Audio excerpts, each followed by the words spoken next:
ഓം ശാന്തി. 12/3/2025.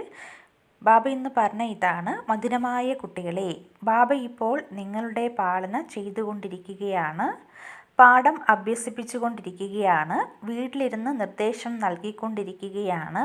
അതിനാൽ ഓരോ ചുവടിലും നിർദ്ദേശം എടുത്തുകൊണ്ടിരിക്കൂ, അപ്പോൾ ഉയർന്ന പദവി ലഭിക്കും.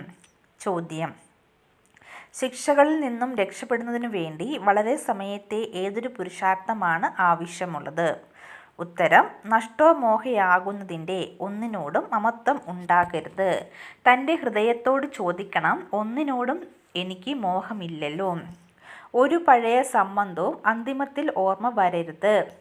യോഗബലത്തിലൂടെ എല്ലാ കർമ്മക്കണക്കുകളും ഇല്ലാതാക്കണം. അപ്പോൾ മാത്രമേ ശിക്ഷകളില്ലാതെ ഉയർന്ന പദവി ലഭിക്കൂ.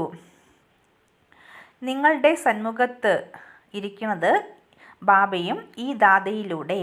നിങ്ങൾ പുറത്ത് ജീവിക്കുകയാണെങ്കിലും ബാബയുടെ ഓർമ്മയിലിരിക്കേണ്ടതുണ്ട്, കത്തെഴുതേണ്ടതുണ്ട്. ഇവിടെ നിങ്ങൾ സന്മുഖത്താണ് സംസാരിച്ചിരിക്കുന്നത്. ആരോടൊപ്പമാണ്? ബാബ്ദാദയോടൊപ്പം. ഇതാണ് ഉയർന്നലും ഉയർന്ന രണ്ട് അധികാരി. ബ്രഹ്മാവ് സാകാരനും ശിവൻ നിരാകാരനുമാണ്. ഇപ്പോൾ നിങ്ങൾക്കറിയാം, ഉയർന്നലും ഉയർന്ന അധികാരി ബാബയുമായി എങ്ങനെയാണ് മിലനം ഉണ്ടാകുന്നത്. പതിയില്ലാത്ത ബാബ ആരെയാണോ പതീത പാവൻ എന്നും പറഞ്ഞ് വിളിക്കുന്നത്, ഇപ്പോൾ യഥാർത്ഥത്തിൽ നിങ്ങൾ ബാബയുടെ സന്മുഖത്താണിരിക്കുന്നത്. അച്ഛൻ കുട്ടികളുടെ പാലന ചെയ്തുകൊണ്ടിരിക്കുകയാണ്, പഠിപ്പിച്ചുകൊണ്ടിരിക്കുകയാണ്. ധാരണയ്ക്കുള്ള പോയിന്റ്: 1. യാതൊരു ചിന്തയുമില്ലാതെ തന്നെ തൻ്റെ ഗുപ്തമായ രാജധാനി ശ്രീമത്തിലൂടെ സ്ഥാപന ചെയ്യണം. വിഘ്നങ്ങളെക്കുറിച്ച് ചിന്തിക്കേണ്ടതില്ല, ബുദ്ധിയിലുണ്ടായിരിക്കണം. കൽപ്പം മുമ്പും ആരാണോ സഹായം ചെയ്തത് അവര് ഇപ്പോൾ തീർച്ചയായിട്ടും ചെയ്യും. ചിന്തയുടെ കാര്യമില്ല. അടുത്ത പോയിന്റ്: സദാ സന്തോഷമുണ്ടായിരിക്കണം. ഇപ്പോൾ നമ്മുടെ വാനപ്രസ്ഥ അവസ്ഥയാണ്. നമ്മൾ തിരിച്ച് വീട്ടിലേക്ക് പൊയ്ക്കൊണ്ടിരിക്കുകയാണ്. ആത്മാഭിമാനിയാകുന്നതിൻ്റെ വളരെ ഗുപ്തമായ പരിശ്രമം ചെയ്യണം. യാതൊരു വികർമ്മവും ചെയ്യരുത്. വരദാനം: ഏതൊരു വികരാള സമസ്യയും ശീതളമാക്കി മാറ്റുന്നവരായ സമ്പൂർണ്ണ നിശ്ചയബുദ്ധിയായി ഭവിക്കൂ.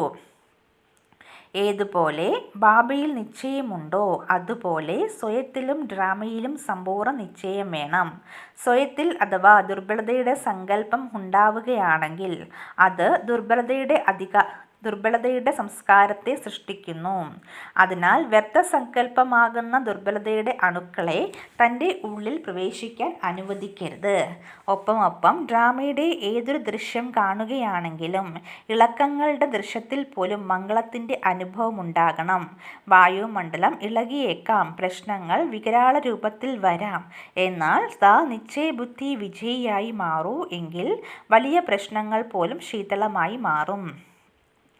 സ്ലോഗൻ: ആർക്കാണോ ബാബയോടൊപ്പം സേവനത്തോടും സ്നേഹമുള്ളത് അവർക്ക് പരിവാരത്തിൻ്റെ സ്നേഹം സ്വതവേ ലഭിക്കുന്നു. ഓം ശാന്തി.